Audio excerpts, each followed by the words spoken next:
O que esperar do nosso corpo e da nossa mente quando nós somos colocados à prova? Controlar as emoções pode ser fundamental para evitar uma tragédia. Você vai ver agora flagrantes de pessoas que reagiram a assaltos. A gente vai entender o que leva a vítima a enfrentar o bandido. Susto, medo, instinto.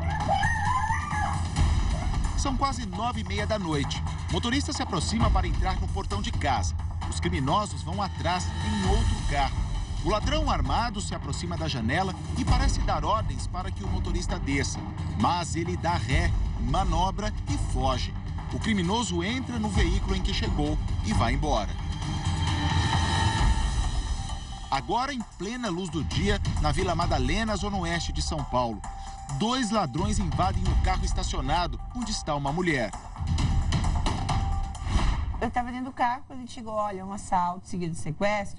Eu olhei para ele e me assustei. Eu falei, não, você está brincando. Valéria sai correndo, mas volta imediatamente. Eu não vi outra reação. Eu me vi querendo fazer justiça com minhas próprias mãos.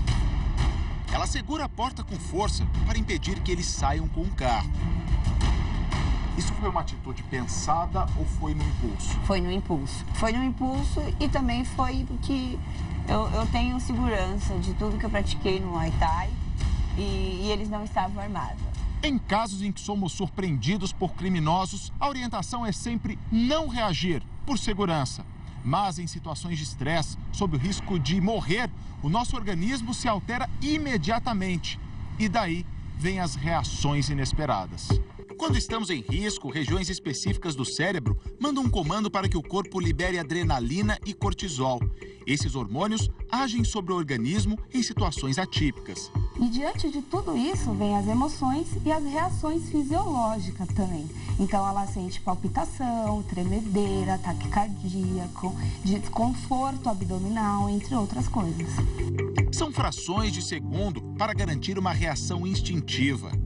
Diante dessa situação, o indivíduo ele acaba tendo instinto, muitas vezes, ou de luta ou de fuga. Ele se vê coagido nessa experiência e aí ele acaba não processando. Ele age muito mais diante daquela emoção. Então, uma ansiedade, um medo, no qual paralisa o lado racional dele e ele age mais no instinto. É neste momento que atuamos de forma irracional. Os gritos são de desespero da vítima durante o assalto. O carro da mulher entra na rua. Ela é abordada pelos bandidos a pé. Por este outro ângulo, dá para ver que ela desce com pressa.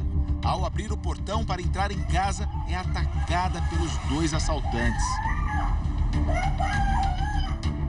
Os criminosos agridem a vítima na ação. Em seguida, fogem levando o carro. Ao rever as imagens da tentativa do assalto, Valéria diz que quase não acredita que enfrentou os bandidos.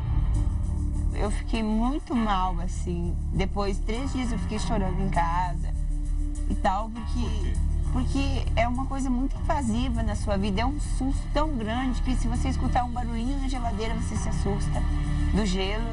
Ou uma porta batendo, você se assusta. Ou você vai na farmácia, eu fui comprar um calmante pra mim, você olha pra pessoa, alguém entra na farmácia, você já acha que é alguma coisa, entendeu? Então é um trauma muito grande. Muitas vezes é assim, é só de cabeça fria que se calcula o risco. Ela começa a pensar racionalmente como que eu fiz isso, o porquê que eu fiz isso, o que poderia ter acontecido. E aí, diante disso, aí que a gente tem que ficar um pouco atento, porque pode desenvolver outros transtornos, né? Outras possibilidades. Então tem que olhar bem para esse indivíduo. Mas, apesar de instintiva, a reação é sempre um perigo. Por isso que a questão emocional, ela tem que estar ali no dia a dia de cada um, né? Tem que cuidar desse equilíbrio emocional, tem que cuidar desses pensamentos, dessas reações. É importante buscar sempre esse equilíbrio. Nas pequenas coisas do dia a dia, né? Um exercício físico, uma respiração, um relaxamento, procurar um profissional qualificado, né? Um psicólogo, um psiquiatra, olhar um pouco mais para essas questões emocionais.